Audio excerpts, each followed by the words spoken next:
हे राधे, इसके दिल लग गया रोग मैंने क्या करया। यानी आपके जो लोग हैं ना, आजकल जो लोग हैं जो ना अजीब अजीब तरह के नशे कर रहे हैं। नशा तो प्यार का होता था, आज से नहीं सदियों से होता था। प्यार में लोग हीर रांझा की बात किया करते थे, लैला मजनू की बात किया करते थे। कैसा रोग था, लोग एक को मारते थे दूसरे को जो दर्द होता था, इतना बड़ा नशा था। समय दर समय चीज़ें बदलती गई। फिर कई लोग पूजा पाठ करते हैं, ईश्वर में प्रेम रखते तो वो नशा देखने को मिलता है। वही नशा राधा और कृष्ण के प्यार में देखने को मिलता है। क्या नशा है, उनमें खो जाना, कुछ भी भूख प्यास की कोई लत नहीं, उनमें मोहब्बत ही उनका नशा है। ऐसे प्यार में नशा मिलता है।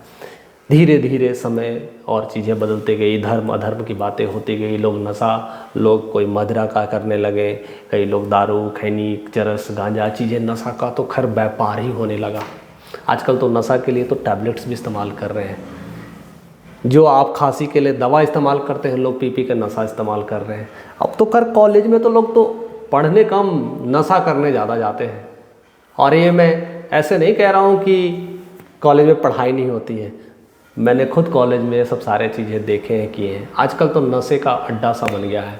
मीन्स हर जगह नशेड़ी नशेड़ी नशेड़ी दिखता था, चरस गांजे और बोतलों की नशा। लेकिन धीरे धीरे लोग और भी नशे कई तरह के करने लगे और इसका इल्म भी होने लगे।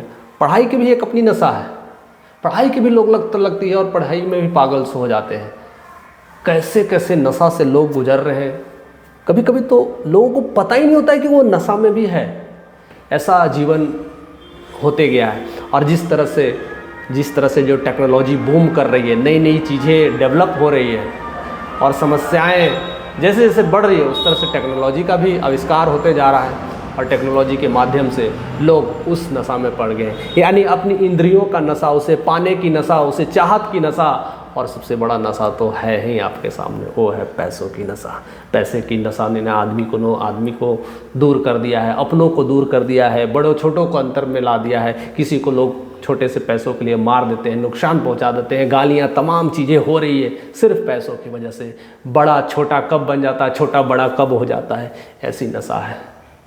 लेकिन इन नशा की मैं बात आज नहीं करने वाला हूँ। आज एक ऐसी नशा हमारे बीच में छा गई है जिसको लोग समझ भी नहीं पा रहे हैं कि साथ में नशा का गोली लेकर के घूम रहे हैं।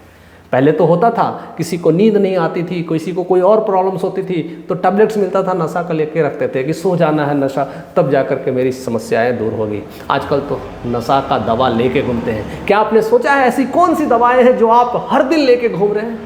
क्या आपको एहसास भी है कि कैसी नशा हम लेके चल रहे हैं?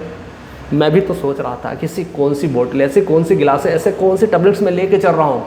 देन आई रियलाइज्ड एक ऐसी नशा है जो सोशल मीडिया के थ्रू हमें मिला है। सोशल मीडिया को देखने में, हर चीज़ों को पाने में, वो कोई और नशा नहीं, वो हम मोबाइल का नशा है जो हम टैबलेट्स के माध्यम से, एक छोटे से गैजेट्स के माध्यम से हमेशा लेकर के घूमते हैं। पैकेट्स में, जेब में, कहीं ना कहीं हाथ में लिए, किसी के पर्स में लिए, बैग में लिए, हमेशा ही टहलते रहते हैं। और उसमें भी देखिए कितनी बड़ी बड़ी बातें हैं। टेक्नोलॉजी ने चीज़ों को बहुत सारे चेंज दिए। एक छोटे से मोबाइल, टिप टप की जो मोबाइल होती थी, बटन्स की मोबाइल होती थी, आज बड़े बड़े स्क्रीन्स, गैजेट्स की मोबाइल हो गई है। और उसकी जो रेडिएशंस निकल रही है तो लोगों की क्या क्या चीज़ें प्रॉब्लम्स कर रही है। मैं उसकी बीमारी को लेकर के बात नहीं कर रहा हूँ कि उससे क्या क्या प्रॉब्लम्स होंगे, लेकिन इसकी जो एडिक्शंस हो गई, आदतें हो गई है, जो हमें इसके इस्तेमाल के लिए बना था, फ़ोन करने के लिए, किसी का हाल चाल समाचार पूछने के लिए, आज घंटों ही हाल चाल समाचार पूछे जा रहे हैं, फिर भी उसका समस्या का निदान नहीं मिल रहा है। आजकल घंटों मोबाइल पे फिल्में देखे जा रहे हैं, गाने सुने जा रहे हैं, लेकिन फिर भी लोग खुश नहीं हो पा रहे हैं। लोग अपने को अपनों से जुदा कर दिया है ये दवा, ये जो मोबाइल है ना, अपनों को अपने से जुदा करिए है। एक ही बेड पे रहने वाला हस्बैंड वाइफ को देखो, एक इस करवट सोए हुए, एक इस करवट पे सोए हुए। वो अपने हाथों में मोबाइल लेकर के कहीं चला रही है, वो अपने हाथों में मोबाइल लेकर के कहीं चला रहा है। सब अपने अपने इस मोबाइल के नशों में दूर है, सब चूर है। किसी को इल्म भी नहीं हो रहा है कि मैं कर क्या रहा हूँ। ये नशा कैसे कैसे लोगों में संक्रमण की तरह कहते हैं ना वायरस कैसे घुसती है, एक से दूसरे, दूसरे तीसरे, एकदम वायरस की तरह, दीमक की तरह हर इंसान के ब्रेन में अटैक कर गई है। इसके बिना तो नींद ही नहीं आती है। इससे लोग उठते हैं, इससे लोग जागते हैं, गुड मॉर्निंग गुड इवनिंग सब कुछ इसी से हो रहा है। यहाँ तक कि इसके बिना तो चैन पाना मुश्किल है। अगर किसी दिन ऐसा देखने को मिलता है कि अगर कहीं रास्ते में जा रहे हैं तो उसकी अगर मोबाइल की बैटरी अगर एंड होने वाली है, देख लो उसके चेहरे की सीक्वेंस बदल जाती है। आजकल तो पूरा व्यापार मोबाइल पे हो गया है, आजकल पैसे का ट्रांजैक्शन हर चीज़ तो मोबाइल पे हो रहा है। इसकी ऐसी लत धीरे धीरे बढ़ती जा रही है, लेकिन हमें इसके इस्तेमाल को सीखना है। अगर इस्तेमाल करें तो बहुत ही फ़ायदेमंद है। कभी कभी नशा भी, सही नशा अगर करें, सही तरीके से करें तो हमें बहुत कुछ दे जाती है, अगर वही गलत तरीके से करें तो हमें बहुत कुछ लेके चली जाती है।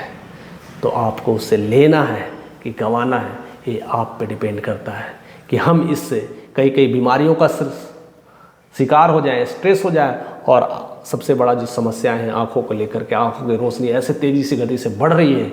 जो परसेंटेज आज से 10 साल पहले 13-14% हुआ करते थे, ओवरऑल समय के साथ लोग बूढ़े होते थे और आंखों की रोशनी जाती है।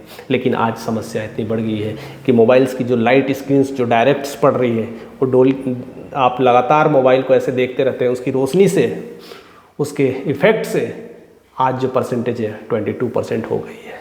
और स्पेशली अगर बच्चों की बात करें तो 80% बढ़ के हो गई है। 80% बच्चे आज के डेट में स्पेक्स लगा रहे हैं, चश्मे लगा के घूम रहे हैं। क्या अगर एक छोटी सी मासूम बच्चा जिसे छोटे छोटे उम्र में चलना था, खेलना था, कूदना था, वो भी मोबाइल में सिंपल आंखों से नहीं देख पा रहा है, ऐसी समस्याएं हो गई। और उसी में पेरेंट्स खुश हैं और कहते हैं कि नहीं मेरा मोबाइल में बच्चे पढ़ाई करते हैं। और जैसे जैसे कोरोना ने तो समस्या को और ही डबल कर दिया। पूरी स्कूल्स, कॉलेज, छोटे छोटे बच्चों को हर जगह मोबाइल पहुंचा दिया और लोग मोबाइल में सिर्फ पढ़ाई नहीं, बहुत सारी चीज़ें देख लेते हैं, क्योंकि पूरी दुनिया मोबाइल में उपलब्ध हो गई है, पूरी इंद्रियों का सुख मोबाइल में उपलब्ध हो गया है। तो इससे एडिक्ट नहीं होना है, इसके एडिक्शन से बचना चाहिए। और इसकी सुधार बच्चों के लिए हम पेरेंट्स को भी अवेयर होना चाहिए, हम टीचर्स को अवेयर होना चाहिए, टीचर्स को भी वो गाइडलाइंस देना चाहिए, पेरेंट्स को भी गाइडलाइंस देना चाहिए। उस समय निर्धारित करना चाहिए कि स्कूल्स में आप मोबाइल लेके मत जाइए या क्लास में आप मोबाइल का इस्तेमाल नहीं करिए।